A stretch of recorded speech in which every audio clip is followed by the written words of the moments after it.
Negative کی منفی باتیں ہوتی ہیں نا کہ مسلمان ممالک کچھ نہیں کر رہے. عرب نے مل کے 3 دفعہ اسرائیل سے جنگ لڑی ہے, تینوں جنگوں میں شکست ہوئی ہے, اور وجہ شکست کی یہ ہے کہ پیچھے امریکہ سپورٹ کر رہا ہے. تو کیونکہ اسرائیل سے لڑنے کا مطلب ہے کہ امریکہ سے لڑائی, اس وجہ سے شکست ہو جاتی ہے. تو وہ 3 دفعہ لڑ کے بیٹھ چکے ہیں کہ اب کیا کریں ہم. ہونا یہ چاہیے اگر تھوڑا سا بارڈر کھول دیں نا تو پوری دنیا کے مسلمان پیدل ہی اسرائیل کو فتح کر کے آ سکتے ہیں.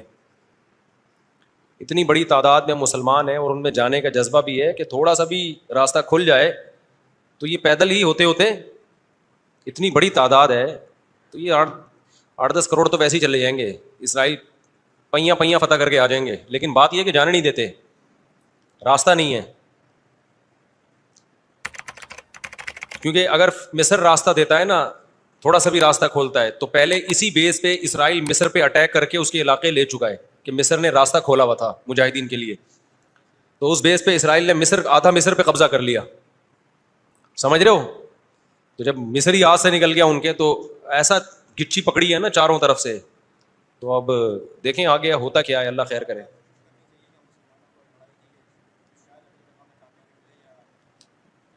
دیکھو ایسی لڑائی جس سے اگلی دفعہ اس سے بھی جائیں, یہ تو کوئی بھی دنیا میں عقل مند اس کا مشورہ نہیں دے گا نا.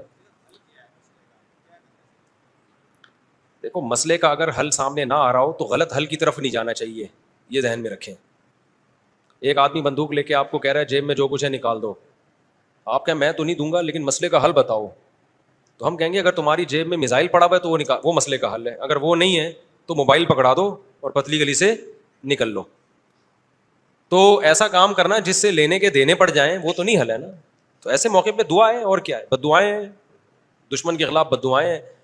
کسی کے پاس راستہ ہے جانے کا تو جائے, 100 دفعہ جائے, اناؤنس کرے کہ یہ راستہ ہے, یہ یہاں سے نکل آیا ہے راستہ, تو سب پہنچ جائیں گے.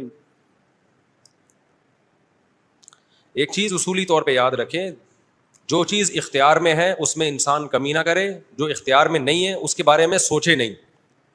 اس سے ٹینشن کے سوا کچھ بھی حاصل نہیں ہوتا. کیونکہ جب آپ ایسی چیز کا سوچنا شروع کرتے ہیں نا جو آپ کے اختیار میں نہیں ہے, تو ہمیشہ وہ کام کر لیتے ہیں جس کا پہلے سے بھی زیادہ نقصان ہوتا ہے, جس کا پہلے سے زیادہ نقصان ہوتا ہے. میری پالیسی ہمیشہ یہی رہی ہے ہر معاملے میں, جو اپنے اختیار میں ہے چھوڑو نہیں, جو اختیار میں نہیں ہے پڑھو نہیں اس میں. سمجھ رہے ہو کہ نہیں سمجھ رہے؟ اگر ہم اس اصول پہ اختیار کر لیں بہت سارے معاملات ہمارے ویسے ہی سیدھے ہو جائیں گے. تو لوگ جو بلا وجہ فنڈر بننے کی کوشش کرتے ہیں نا, ہم یہ کر دیں گے, ہم وہ کر دیں گے, وہ فنڈر گیری ہی ہوتی ہے. ایک یوٹیوب پہ اور بلکہ اس پہ ٹک ٹاک پہ ایک بندہ آ رہا ہے, لڑکا بڑے غصے میں بیٹھا ہوتا ہے, یہ مولوی کچھ نہیں کر رہے, اسرائیل میں یہ ہو گیا, فلاں جگہ یہ ہو گیا, یہ یوں نہیں کر رہے, یوں نہیں. میں نے دفعہ کمنٹ کر دیا کہ تو کیا کر رہا ہے بھائی بیٹھ کے, تو بھی تو کچھ کرنا. کہہ رہا میں اکیلا کیا کروں, یہ مولوی کریں گے تو میں کروں گا. بھائی یہ مولوی تو کچھ نہیں کر رہے. وجہ اس کی ہے کہ مولوی کہتے ہیں ہم کیا اکیلے کیا کر سکتے ہیں, گورنمنٹ جب تک نہیں کرتی. تو جو دلیل مولوی دے رہے ہیں وہی دلیل آپ بھی دے رہے ہو کہ یہ مولوی چونکہ نہیں کر رہے تو میں اکیلا کیا کر سکتا ہوں. تو بات یہ کر آپ بھی نہیں رہے. یہ باتیں کرتا ہوا وہ اچھا لگتا ہے جو میدان جنگ میں جا رہا ہو اور لڑ رہا ہو اور دو بدو فائر ہو رہا ہو اور جہاد کر رہا ہو اور کہہ رہے دیکھو مولوی کچھ نہیں کر رہے اور میں یہاں بم رکھ کے آ رہا ہوں وہاں پہ اور شہید ہو رہا ہوں میں سب کے سامنے. جتنے اسکالر آ رہے ہیں یہ مولوی یہ نہیں کر رہے وہ نہیں کر رہے, بھائی تم بھی باتیں ٹھوکنے کے علاوہ کچھ بھی نہیں کر رہے ہو. تو مولوی وہ باتیں نہیں کر رہے جو تم کر رہے ہو, اس لیے کہ ان کو پتا ہے باتیں کرنے کا فائدہ نہیں ہے. تو کام وہ کرو جو کر سکتے ہو. سمجھتے ہو کہ نہیں سمجھتے؟ ایک خاتون نے اپنے شوہر سے کہا نا کہ سوئٹزرلینڈ جانے پہ کتنا خرچہ ہوگا, میں سوچ رہی ہوں کہ ہم سوئٹزرلینڈ چلتے ہیں, کتنا خرچہ ہوگا؟ اس نے کہا بالکل بھی نہیں.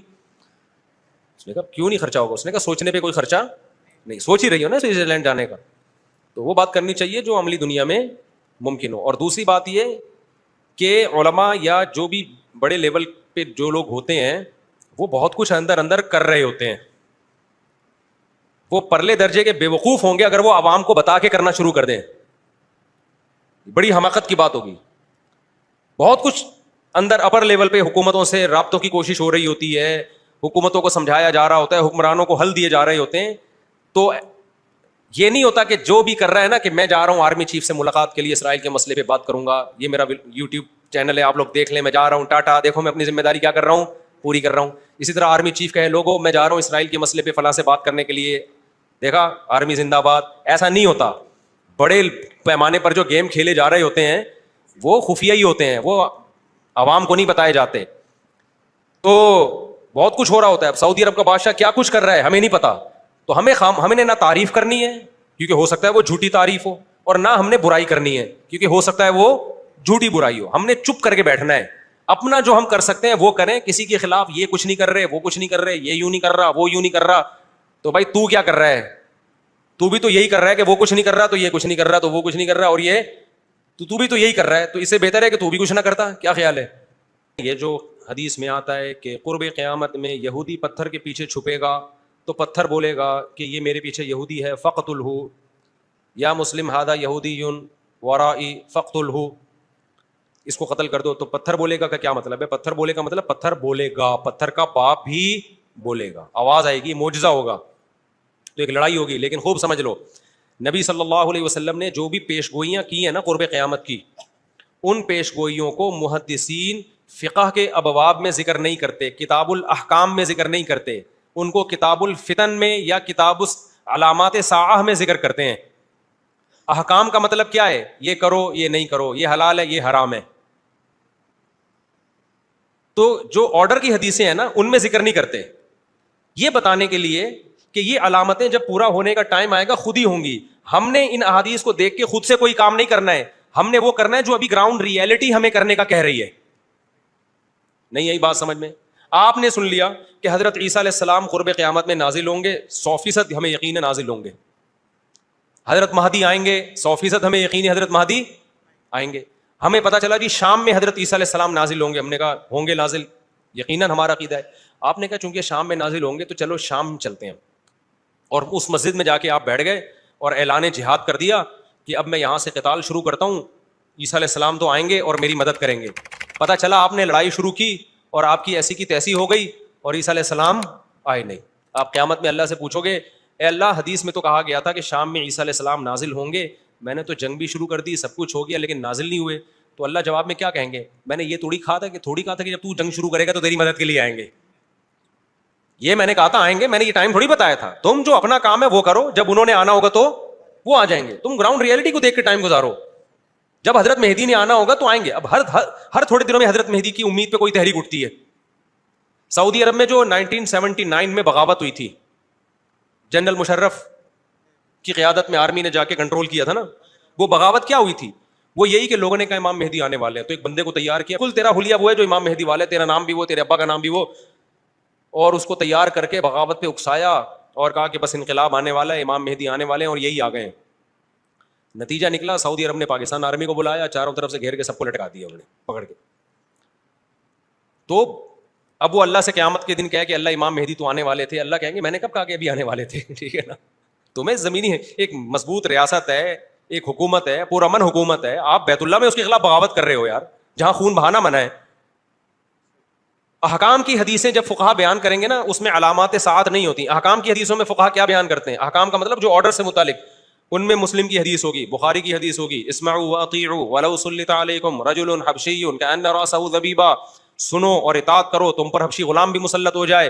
جب بادشاہ بن گیا, جب وہ حکومت کا جب حاکم بن گیا تو آپ اس کے خلاف بغاوت نہیں کرنی. مسلم کی حدیث ہے جب مسلمانوں کا ایک امیر بن جائے جو اس کے خلاف کھڑا ہو, کائنا من کان فاقتلوہ, جو بھی کھڑا اس کو قتل کر دو تاکہ مسلمانوں کا اتحاد نہ ٹوٹے. یہ احکام کی حدیثیں ہیں. سمجھ میں آ رہی ہے بات؟